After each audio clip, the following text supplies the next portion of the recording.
Welcome to Tom's Place. Today we're going to be talking about a songwriter, a producer, a true visionary, Berry Gordy Jr., the architect of Motown and the Detroit sound. For as long as there's been rock and roll, Tom Wachkowski has been making music. A Juno-nominated producer, acclaimed singer-songwriter, and musician, Tom has performed from coast to coast to England and beyond. Half a century of making records, friends, and memories brings us here to Tom's Place.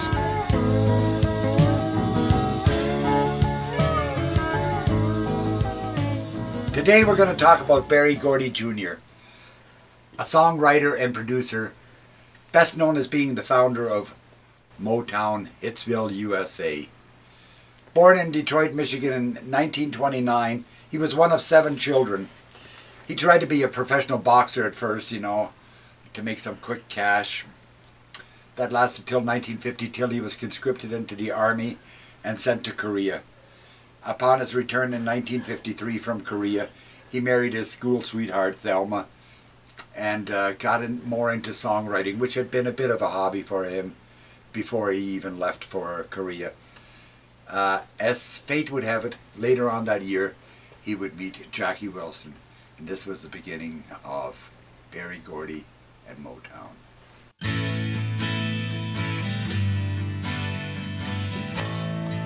Well, when Berry got more into writing, he wrote a couple of songs, one called Reet Petite, which was Jackie Wilson's first record, and then he wrote this incredible song called Lonely Teardrops, which to this day gives me chills when I hear it.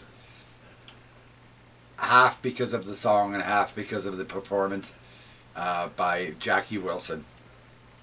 He also was starting to write for people like Etta James.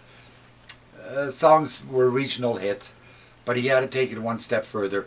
You've got to understand, and I'm going to talk a little bit about this later, that black music essentially was still not present at all on white radio. And so this is sort of a hurdle that he was trying to figure out how to overcome. He met Smokey Robinson. They would have an alliance to this day. And Smokey said, listen, you got to take it a step further. So with a gracious loan of $800 from his family, Berry actually bought a property at 2468 Grand Boulevard in Detroit and opened up Hitsville, USA and Motown.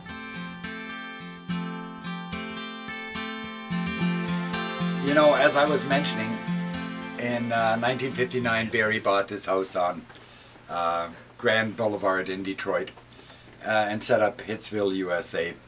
Over the next few years, he would actually, as things progressed a bit, he would buy a few other houses and to house things like publishing, actually putting up editing suites, people to work on publicity, people to work on choreography. But they were all houses. They were all houses. And around this time, I should also mention that like Phil Spector, who had his Wrecking Crew, Berry Gordy thought, I'm going to put together a group of musicians. And he started to put together a group of musicians who I'll tell you about in a minute. And he dubbed them the Funk Brothers. And these guys, over the next 10 years, until he moved Hitsville out to LA, would play on more #1 records than any other group of musicians in the world have ever done, including the Wrecking Crew. And that was about it for the next 8 or 10 years.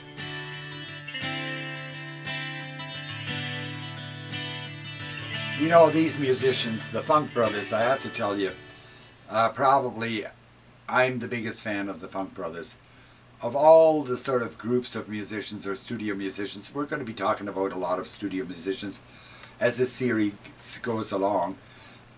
But these guys, definitely, them and the Wrecking Crew, you know, I've stolen so many ideas from these people because they worked. Because they worked. These were people that were technicians in the studio.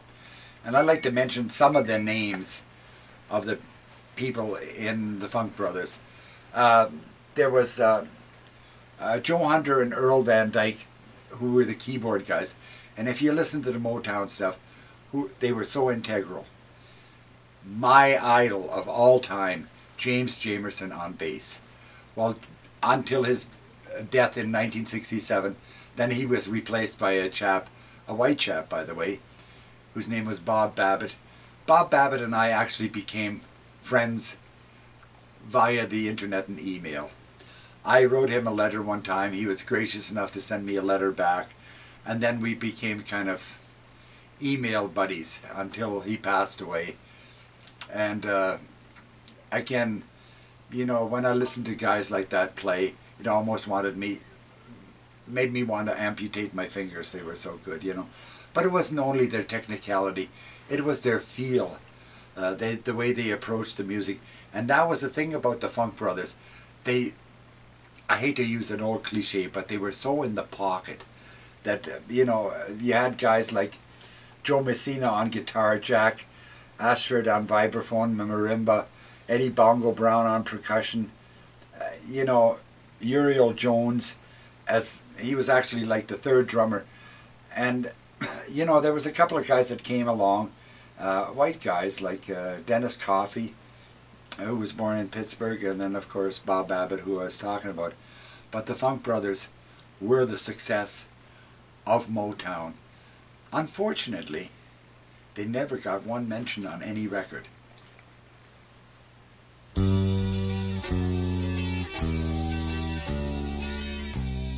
Let's talk a little bit about Motown. I have to tell you a quick little story. When I was about, I'm thinking maybe 1964, I decided, because I was such a fan of James Jamerson and Motown music in general, that I was going to go to Detroit and I was going to meet James Jamerson. So, naive young man, I put out my thumb and I got to Detroit and I found Hitsville, USA, there on Grand Boulevard. And I guess I was expecting like Graceland or something, right? And there it was, this old house that had this wooden sign on it called Hitsville, USA. And I thought, okay, well, there you go. And I stood there for a good part of the day seeing guys going in and going out and not recognizing anybody, and then realizing I'd never seen a picture of James Jamerson, so I had no idea if I actually ever did see him or not. Well, that was my story about going to Hitsville, USA. But anyway, let's talk a bit about Motown. Motown essentially was a 3-track studio. And, you know, this was driving these people nuts because they were aware of some of the work that Les Paul had done in the early days with multi-tracking. Well, of course, none of this was available except Les Paul in the early days, and it was never manufactured or anything. But what Berry Gordy started to do is he, like with the musicians, he surrounded himself with great arrangers, with great engineers, and other producers, you know. They essentially kept that studio open 22 hours a day. They would only close it between 8 and 10 a.m. in the morning for maintenance. Otherwise, the studio was recording 22 hours a day, 7 days a week. So they had this 3-track studio, and he thought, you know, if we could only have more tracks. So he hired some engineers and said, listen, build more tracks. It took them like a year, well, 6 months to come up with the concept, and then time to build it. And they actually built an 8-track machine. And I mean, they had some little problems. The other thing that I thought was really neat about Motown was Berry bought a few houses next to Hitsville. And what they did is they refurbished each of the attics and would put a different kind of an echo chamber in each attic.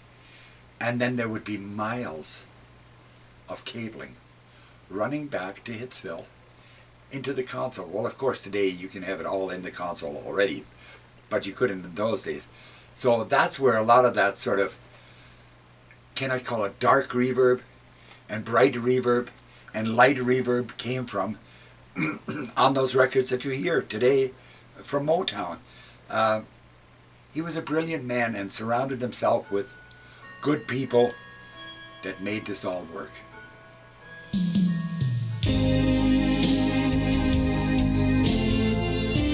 You know, let me carry on with this just a little bit.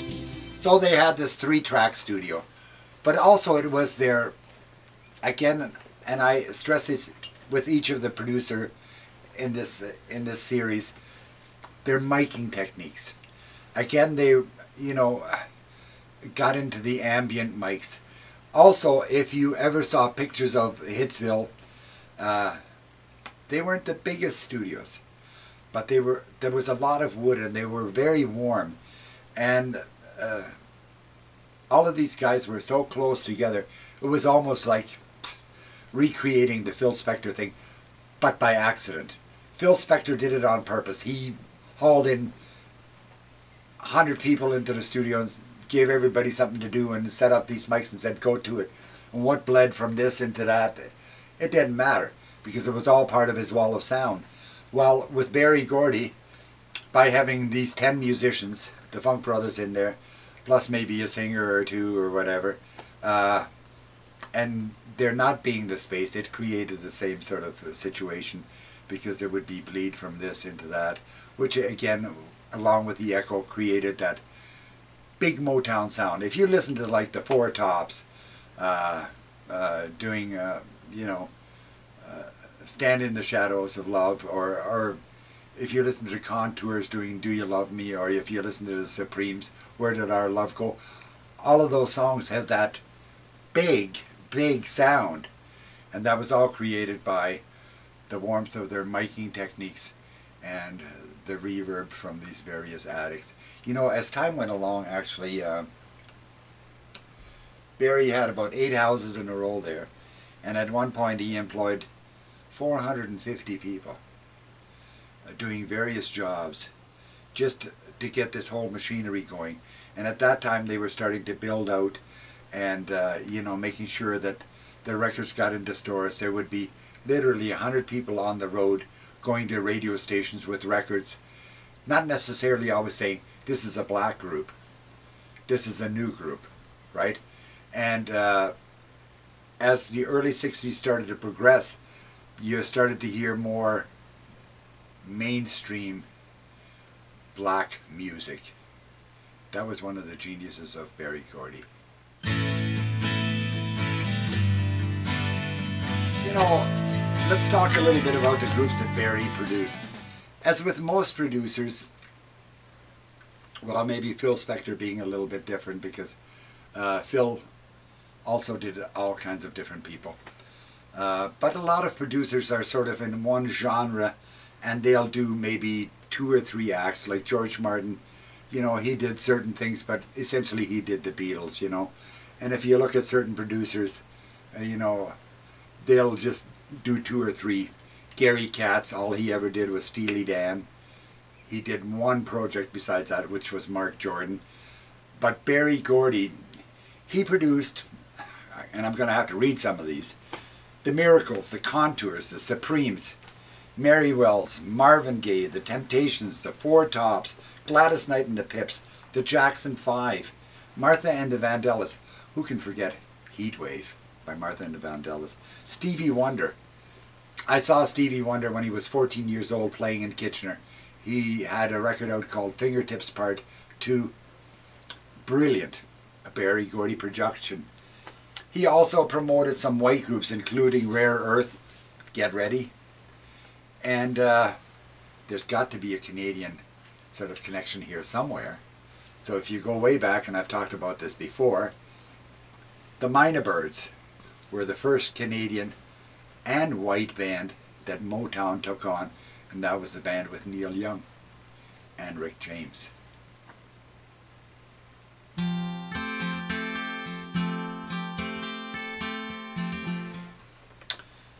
Well, as all things sort of come to pass, in 1968, Berry moved his operations to California because he had visions of, he had conquered the music business.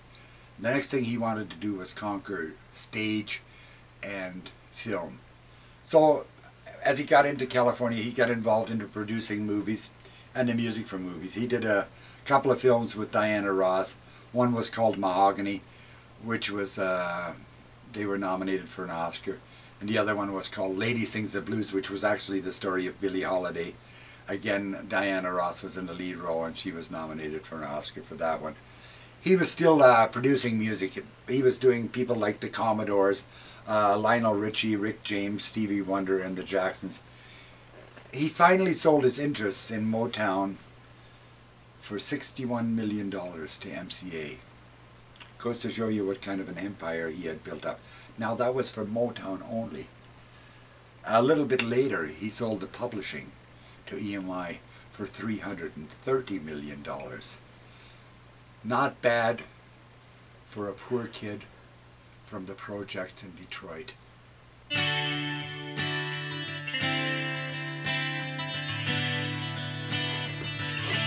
You know, one of the things that's so brilliant about Gordie was his vision. As a producer, he created a sound which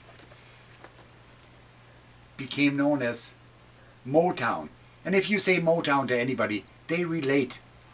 It's like if somebody says grunge, or if somebody says prog, or if somebody says doo-wop, if you say Motown, you know exactly what we're talking about.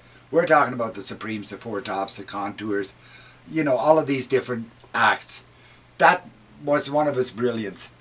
He also changed black music, which was formerly called race music, and it wasn't accepted on radio. In the old days, the only time you heard Big Mama Thornton's Hound Dog was if Elvis Presley sang it, or you know, any of those black artists.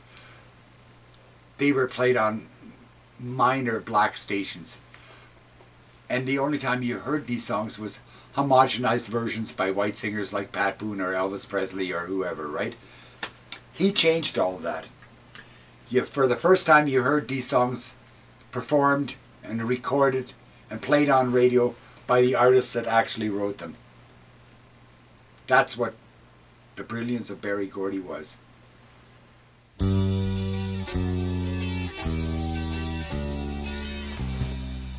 You know, Berry Gordy, he was a taskmaster.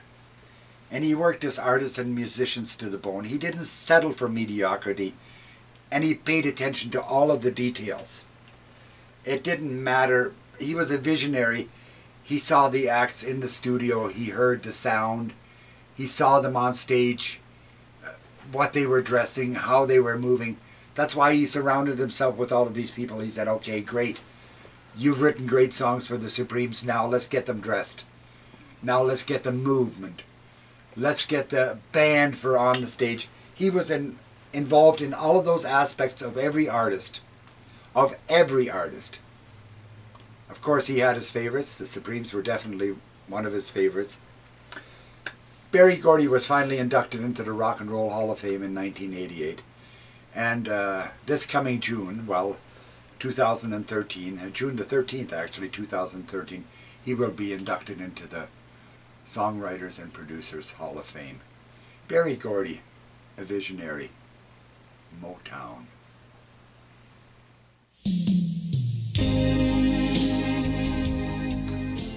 Let me talk about one of the songs that Berry produced. A song by the Miracles called Standing in the Shadows of Love. Now, if you listen to this record and you see what he did with the vocals. Now, this was a quartet of singers. Well, a quartet of singers, he loved that. You know, all of these bands like Smokey Robinson and the Miracles, the Contours, all of these bands, they were essentially quartets. The Temptations, you know, My Girl. Think about My Girl, what he did with the vocals there. You know, the layering of the My Girl, My Girl, My Girl, My Girl, talking about. And then he would double track the backups. And all of a sudden you would hear this like chorus. But they did the same thing on stage. You know, they actually got the engineers to understand how to double track. That's why when you see a lot of the old video, you'll see dual mics on each of the singers, right? That was a brilliant part. Nobody was doing that at that point. Berry Gordy understood how to get the sound that was in his head through techniques of recording and techniques of miking and surrounding himself with the right engineers. You know, I'm just going to take you to the different styles of music for a moment, because to relate to Motown you also have to relate to the other sounds. Like with rock and roll, or with country, which is where rock and roll actually came from as far as I'm concerned, or with folk or whatever, there were certain things, you know. And being a bass player myself, when I first heard Motown bass, like I said before, James Jamerson, I was knocked out, because it was a completely different way of playing bass. Instead of playing, you know, your 4-point walk, or you're playing your Route 5 or whatever, all of a sudden you hear this guy and he's syncopating. And you're thinking to yourself, wow, what is this? And what comes to mind is, I remember the first one that I heard, and I'll never forget this line, because I immediately had to learn it. And it was a figure that went doom doom doom doom doom doom doom doom doom doom doom doom doom doom doom. Well, how brilliant is that? All of a sudden that changed things. And I'm sure that James Jamerson was an influence on a lot of bass players, black and white, rock and roll, soul, R&B. He was the cat, you know, that everybody sort of followed. If you listen to guys today, or, you know, in the past, whether it be Sting or whether it would be, you know, John Paul Jones, they'll all credit Motown for the sounds that they had and what they took from those sounds to create their own sounds.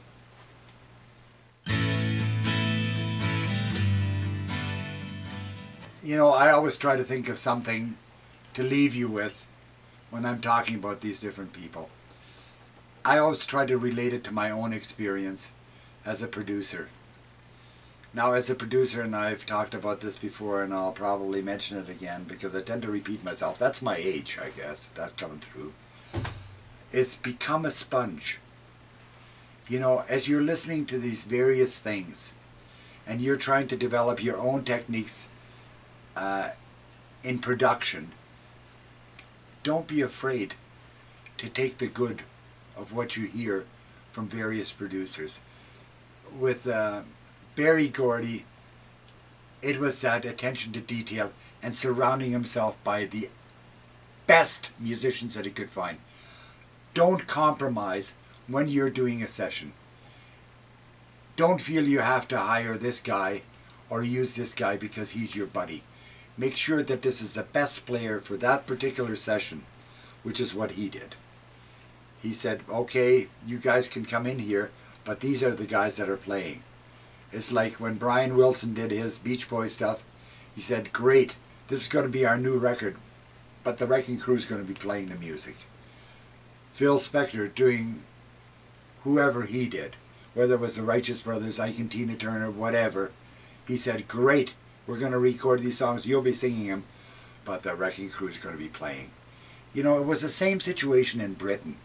You know, we haven't talked much about that yet, but we will talk about that when we talk about people like Glynis Johns and Mickey Most and Peter Grant, where they, you know, you would never expect that the Animals didn't play on all of their records, or that Hermits didn't play on all of their records. Well, you know, they had their own sort of core group in Britain. You know, there was guys like Jimmy Page, big time. You'd be amazed at what he played on, whether it was Hermits, whether it was the Yardbirds, whether it was Donovan, John Paul Jones, same thing. You know, so Berry Gordy, one of the brilliance and inspirations that I get from him was to learn the kind of people that I had to surround myself with in sessions, which didn't always happen, but it certainly happens more now. Thanks, Berry.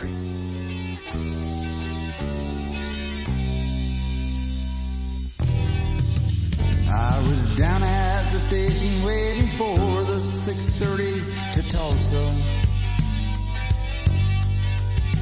When along came the lady, she said, son, have you got $10?